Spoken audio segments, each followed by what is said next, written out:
Yung wala kang sawang panoorin sila, yung pawala mo ng stress. Dalawa na yung pinakamalaki ito. Lumaki na nga yung pati yung janitor fish, so malaki na siya. Dati ito lang siya. Ang ganyan dati kalaki, mga ganyan lang siya. Ay hindi. Mga ganyan ata siya kalaki. Dati mga ganyan siya siguro kalaki. Ngayon malaki na siya. Ayan na siya, ayan. Ang pawala ko ng stress.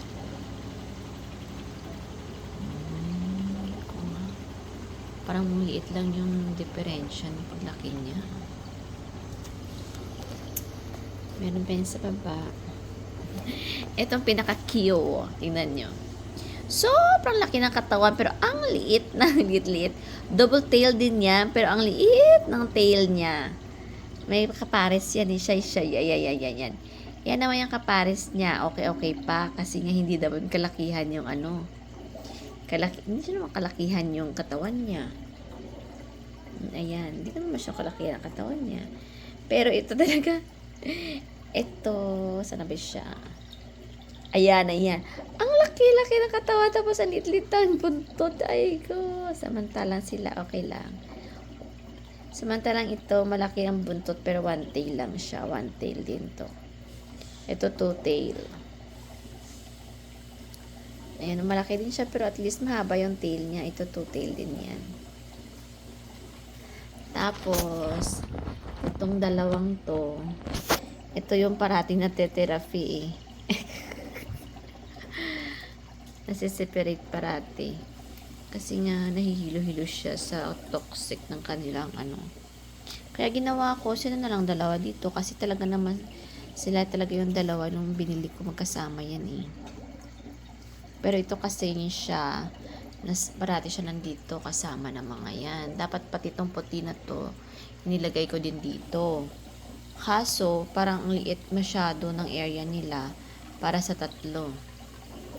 Kaya hindi ako nilagay kasi malapad to Malapad ang ganyan niya, weight niya. Samantalang ito, hindi siya kalaparan. Tingnan niyo, maliit lang. O, diba? Maliit lang siya. Ayan. Tapos itong janitor fish ko din na isa na ito. Wow, sobrang laki na niya. Dati ang liit-liit lang yan. Parang buntot niya lang kalaki. Ganyan lang siya kalaki dati.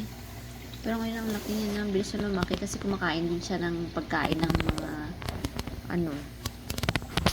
kung anong pagkain nila, kinakain niya din. Hindi siya kumakain ng tawag dito, ng green, yun? Yung mga algae. Yan yung mga ganyan green na yan. Ito rin, kaya biglang laki din yan. Sobrang laki niya na. Kasi nandito na yung mga ebak-ebak. Ito na nakalagay. Mga dumi nila dito na nakalagay. Tapos siya, kinakain niya din yung suryo ng pagkain ng mga isda. Kaya ang bilis niyang lumaki. Ito pa. Binilan siya ng dinosaur para may makasama. Ayan. Tapos, syempre, ang dinosaur kasi walang filter. Ito, may oxygen na sila, tapos may filter pa siya. Kaya madali lang siya linisan. Yung isa, yun yung filter niya. Mahaba din. Ito lang yung sa isa. Maliit yung filter niya. Yan yun. Kaya, may isa pa siyang filter na to. Yung itim filter niya yan.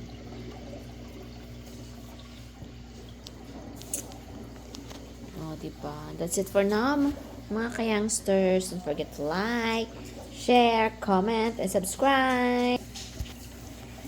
Pa-subscribe naman dyan!